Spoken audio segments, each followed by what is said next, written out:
So hi friends, ఇవాళ మనం database management system part 2 video చేస్తున్నాము. సో పార్ట్ 2లో ఏంటంటే యూనిట్ 2 యూనిట్ 3 కోసం ఈ పార్ట్ 2 వీడియో జరుగుతుంది. సో పార్ట్ 1లో మీకు యూనిట్ 1 యూనిట్ 2 కవర్ చేశాను.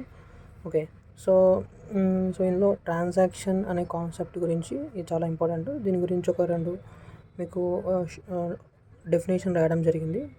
అండ్ ట్రాన్సాక్షన్ ఒక లాంగ్ ఆన్సర్ కనుక వచ్చినట్లయితే ట్రాన్సాక్షన్ గురించి మీకు ఫస్ట్ అయితే ఈ డెఫినేషన్ రాయండి. రాసాక ఈ పాయింట్ రాసేసి సో రీడ్ అంటే ఏంటిది, యాక్చువల్గా రీడ్ ఆపరేషన్ అంటే ఏంటిది, సో ట్రాన్సాక్షన్ అనేది ఒక డేటాని ఎలా యాక్సెస్ చేస్తుంది.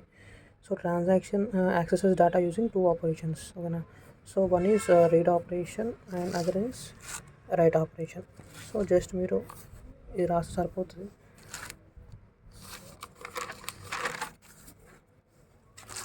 అండ్ ఇంకా ఒకవేళ మీరు ఎక్స్ట్రా రాయాలనుకుంటే కూడా రాయొచ్చు ట్రాన్సాక్షన్ గురించి, బట్ ఇది సరిపోతుంది. ఓకేనా, అండ్ ప్రాపర్టీస్ వస్తే కనుక ప్రాపర్టీస్ ఆఫ్ ట్రాన్సాక్షన్స్ అని వస్తే కనుక యాసిడ్ ప్రాపర్టీస్ అని చెప్పేసి అంటాం మనం. సో యాసిడ్ ప్రాపర్టీస్ అంటే atomicity, consistency, isolation, durability, ACID acid. Okay, so దీన్ని యాసిడ్ ప్రాపర్టీస్ అని కూడా అంటారు. సో మీకు ఎగ్జామ్లో యాసిడ్ ప్రాపర్టీస్ అని వచ్చినా కానీ ప్రాపర్టీస్ ఆఫ్ ట్రాన్సాక్షన్ అని వచ్చినా కానీ మీరు ఏం వచ్చినా కానీ మీరు ఈ ఆన్సరే రాయాలి. ఓకేనా, సో మీకు చాలా టెక్స్ట్ బుక్స్లో కూడా యాసిడ్ ప్రాపర్టీస్ అని చెప్పేసి ఉంటుంది. సో యాసిడ్ ప్రాపర్టీస్ అంటే మీకు ఇవే ఉంటాయి. సో మీకు చాలా సింప్లిఫై చేసి రాయడం జరిగింది. సో అటామిసిటీ అంటే మీకు డెఫినేషన్ ఇచ్చాను, ఎక్స్ప్లెనేషన్, కన్సిస్టెన్సీకి డెఫినేషన్, ఎక్స్ప్లెనేషన్, ఒక చిన్న ఎగ్జాంపుల్ కూడా ఇచ్చి మీకు ఎక్స్ప్లెయిన్ చేయడం జరిగింది. అండ్ ఐసోలేషన్కి కూడా సేమ్ ఒక డెఫినేషన్ అండ్ ఎక్స్ప్లెనేషన్. డ్యూరబిలిటీకి కూడా సేమ్ దాని definition and explanation. In some way acid properties allows multiple users to access database concurrently without conflicts or corruption. అంటే యాసిడ్ ప్రాపర్టీస్ అనేది యాక్చువల్గా దేనికోసం మనకు ఉపయోగపడుతుందంటే, సో అది మల్టిపుల్ యూజర్స్ ఒకటేసారి ఒక డేటాబేస్ని యాక్సెస్ చేయడం కోసం ఉపయోగపడుతుంది. సపోజ్ యూట్యూబ్ ఉంది, లేకపోతే వాట్సాప్ ఉంది. సో మల్టిపుల్ యూజర్స్ ఒకటేసారి ఆ యూట్యూబ్ని వాడుతుంటారు. అందులో ఉన్న ఒక వీడియోని ఒకటేసారి యాక్సెస్ చేస్తుంటారు. సో దానికోసం సో ఒక యూజర్ ఒక వీడియో చూస్తుంటే ఇంకో యూజర్ అదే వీడియోని యాక్సెస్ చేయగలుగుతారు కదా. సో ఒక యూజర్ ఆల్రెడీ యాక్సెస్ చేసిన వాటి ఇంకో యూజర్కి యాక్సెస్ చేయకుండా ఉండడం అనేది ఉండదు కదా. సో ఒక వీడియోని ఒకటేసారి చాలామంది చూడగలుగుతారు. యూట్యూబ్ డేటాబేస్ నుంచి చూడగలుగుతారు అనమాట. సో దానికోసం ఇలా మీకు ఇవన్నీ దానికోసం ఎక్స్ప్లెయిన్ చేయడం జరిగింది. అసలు యాసిడ్ ప్రాపర్టీస్ అనేవి దేనికోసం ఉపయోగపడతాయి, అటామిసిటీ అంటే ఏంటిది, కన్సిస్టెన్సీ అంటే ఏంటిది, ఐసోలేషన్ అంటే ఏంటిది, డ్యూరబిలిటీ అంటే ఏంటి క్లియర్గా మీకు ఇక్కడ ఎక్స్ప్లెయిన్ చేయడం జరిగింది. జస్ట్ అసలు చూస్తే మీకు చదివితే మీకు అర్థమైపోతుంది. టెక్స్ట్ బుక్లో అయితే చాలా టఫ్గా ఉంటుంది, చూడండి. And characterizing schedules based on recoverability అనే ఇంకో కాన్సెప్ట్ ఉంటుంది. సో అది కూడా చూడండి. ఇదొక పాయింట్ అండ్ ఇక్కడ వచ్చేసి ఈ ఫస్ట్ 2 లైన్స్ రాయండి. ఫస్ట్ 2 లైన్స్ రాసాక transaction T1 have committed, last లైన్లో ఇలా రాశాను. నేను జస్ట్ ఇంత సింప్లిఫై చేయడం కోసం కొట్టేసి ఇలా రాశాను. సో కమిట్ అంటిల్, ఓకేనా, అంటిల్ తర్వాత ట్రాన్సాక్షన్ T1 హ్యావ్ కమిటెడ్. ఓకేనా, అది తర్వాత ఈ పాయింట్ తర్వాత ఈ టేబుల్ వేయండి, షెడ్యూల్. ఓకే, టేబుల్ నేమ్ వచ్చేసి ఎస్, T1 T2, read x equal to x+10, write x, commit, read x equal to x-5, write x, commit. ఓకేనా, రికవరబుల్ షెడ్యూల్ అంటారు దీన్ని. సో జస్ట్ మీరు ఇది రాసి ఈ కవర్ రాయాలి. ఓకేనా, ఇది కూడా ఈ పాయింట్ కూడా. ఓకేనా, సో దీని గురించే రాసాను. ఇది కూడా ఈ పాయింట్ కూడా రాయండి. రాస్తే మీకు ఫుల్ మార్క్స్ పడతాయి. ఇది అవసరం లేదు. And characterizing schedules based on serializability. ఓకేనా, ఇక్కడ చూడండి మీకు అర్థమవుతుంది. Characterizing schedules based on recoverability. ఓకేనా, characterizing schedules based on recoverability. ఇక్కడ వచ్చేసేమో characterizing schedules based on serializability. ఓకేనా. ఈ రెండిట్లలో ఏదైనా ఒక క్వశ్చన్ ఖచ్చితంగా వస్తుంది. సో మీరు చాలా సింప్లిఫై చేసి రాయడం జరిగింది. చూడండి.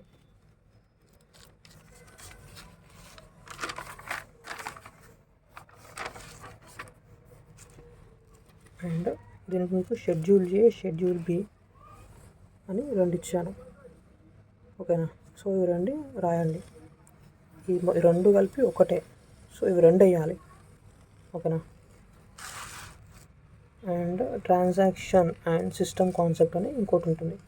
సో మీకు ఇది చాలా పెద్దగా ఉంటుంది. అంతా అన్నెసెసరీ మ్యాటర్ కూడా ఉంటుంది. అది మనకు అర్థం కావడం కోసం టెక్స్ట్ బుక్లో అంతగానం చెప్తుంటారు వాళ్ళు. సో అంత అవసరం లేదు. జస్ట్ మీకు వచ్చేసి ఇవి రాయండి. ట్రాన్సాక్షన్ అండ్ సిస్టమ్ కాన్సెప్ట్ అని వస్తే సరిపోతుంది. అది రాసేసి థియరీ కాన్సెప్ట్ అది రాసేసి డ్రాయింగ్ వచ్చేసేసి ఇది రాస్తే సరిపోతుంది. ఓన్లీ ఇదే, ఇది కాదు, ఓన్లీ ఇదే. ఓకేనా. అండ్ ట్రాన్సాక్షన్ ప్రాసెసింగ్ మీద మీకు ఒక 2 మార్క్స్ ఆన్సర్ వస్తే ఇది డయాగ్రామ్. ట్రాన్సాక్షన్ ప్రాసెసింగ్ మీద 2 మార్క్స్ ఆన్సర్ వస్తే ఇది డయాగ్రామ్. సో ఈ డయాగ్రామ్ వేసి ట్రాన్సాక్షన్ ప్రాసెసింగ్ గురించి మీకు రాస్తే సరిపోతుంది. ఓకేనా. ఒక్క నిమిషం.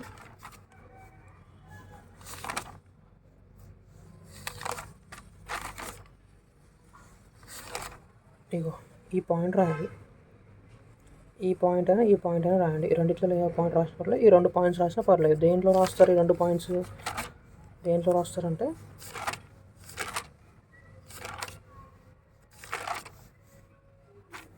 దీంట్లో ట్రాన్సాక్షన్ ప్రాసెసింగ్ అనే మీకు కనుక క్వశ్చన్ వస్తే 2 మార్క్స్ క్వశ్చన్ వస్తే ఈ డయాగ్రామ్ వేసి ఆ 2 పాయింట్లలో ఏదో ఒక పాయింట్ రాస్తే సరిపోతుంది. ఓకేనా. And 2 phase locking techniques for concurrency control అని ఉంటుంది. సో 2 ఫేజ్ లాకింగ్ టెక్నిక్స్ కూడా ఇందులో ఉన్న ప్రతి ఒక్క ఆన్సర్ నేను చాలా సింప్లిఫై చేసి రాయడం జరిగింది. చూడండి. ఈ డయాగ్రామ్ వేస్తే సరిపోతుంది. ఈ పాయింట్స్ రాసి. ఓకేనా. Growing face, shrinking face, so ఇలా ఉంటాయన్నమాట.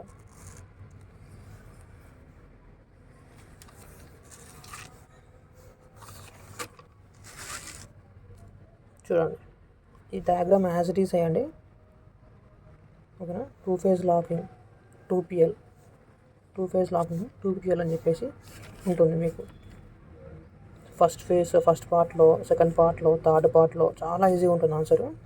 సో ఫస్ట్ పార్ట్లో ఏంటి, సెకండ్ పార్ట్లో ఏంటి, థర్డ్ పార్ట్లో ఏంటి అలా ఉంటుంది. తర్వాత దాని గురించి మీకు ప్రతి ఒక్క transaction, every transaction will lock and unlock the data item in two different phases అనమాట.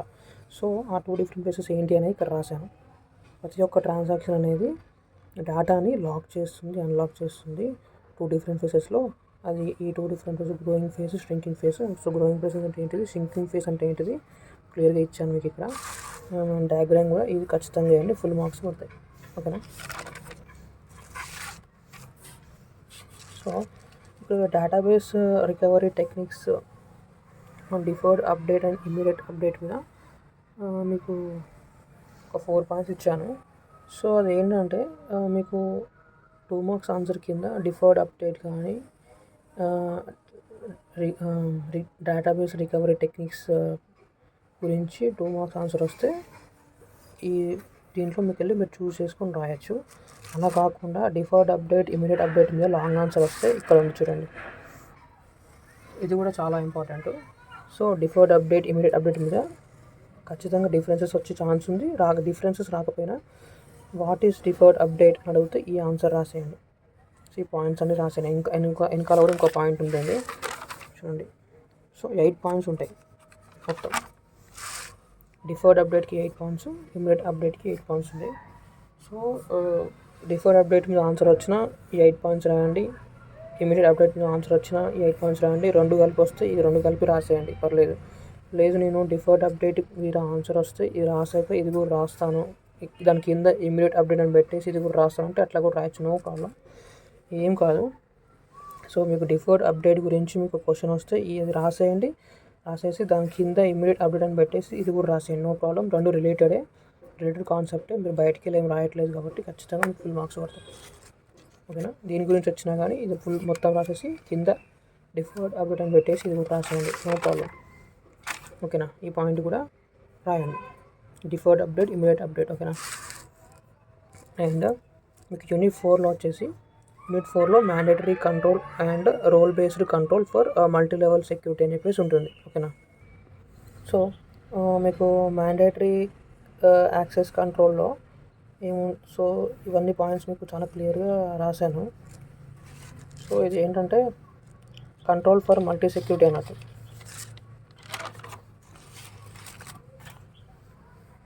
ఇది role based access control, RBAC అని కూడా అంటారు.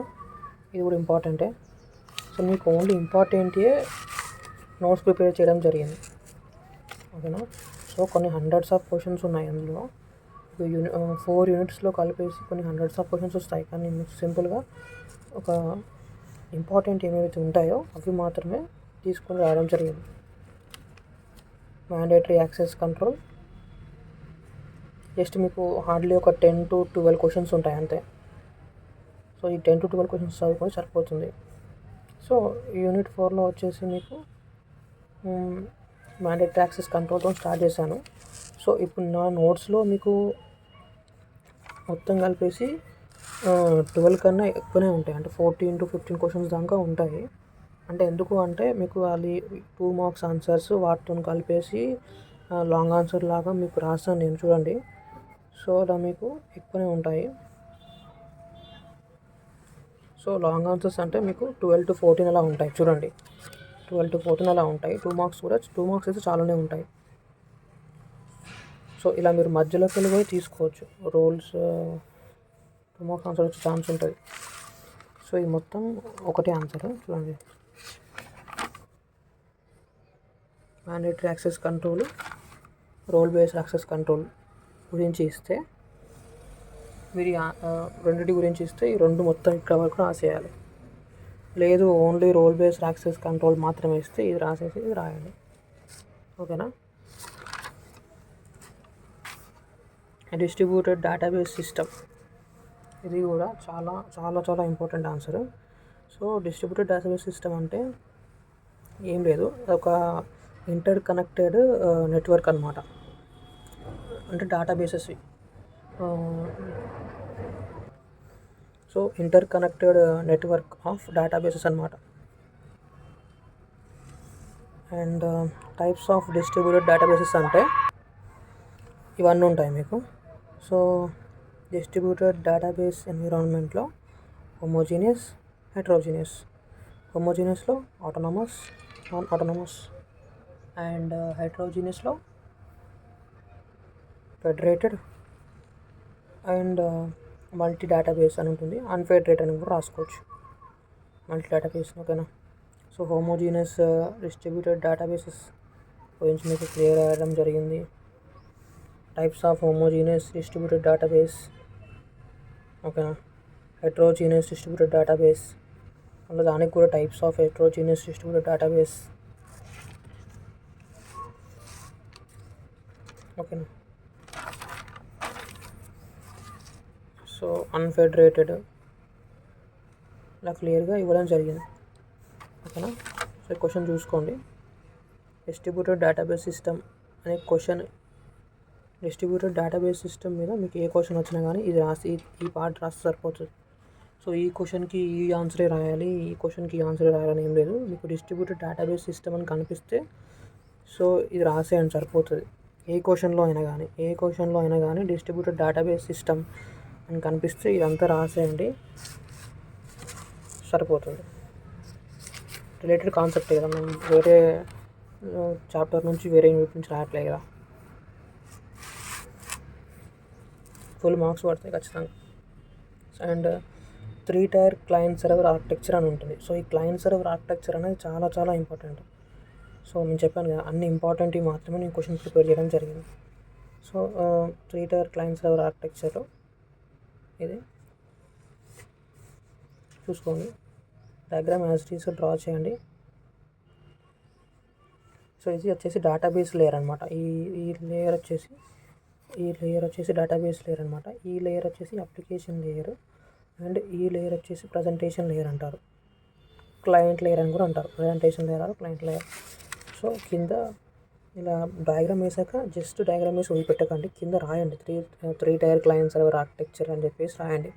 ఈ ఫిగర్ అని పెట్టేసి ఇట్లా రాయండి.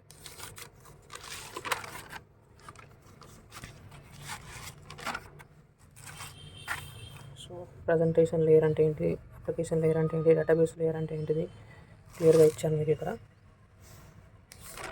So that is the end. So just మీది డేటాబేస్లో థర్డ్ యూనిట్, ఫోర్త్ యూనిట్ గురించి వీడియో చేయడం జరిగింది. చాలా సింపుల్గా ఉంటుంది, మీరు నోట్స్ ప్రిపేర్ చేసుకునే అవసరం లేదు. నేను చాలా కష్టపడి నోట్స్ ప్రిపేర్ చేశాను. Thank you friends. If you like my video, please subscribe to my channel and please hit the like button. Thank you.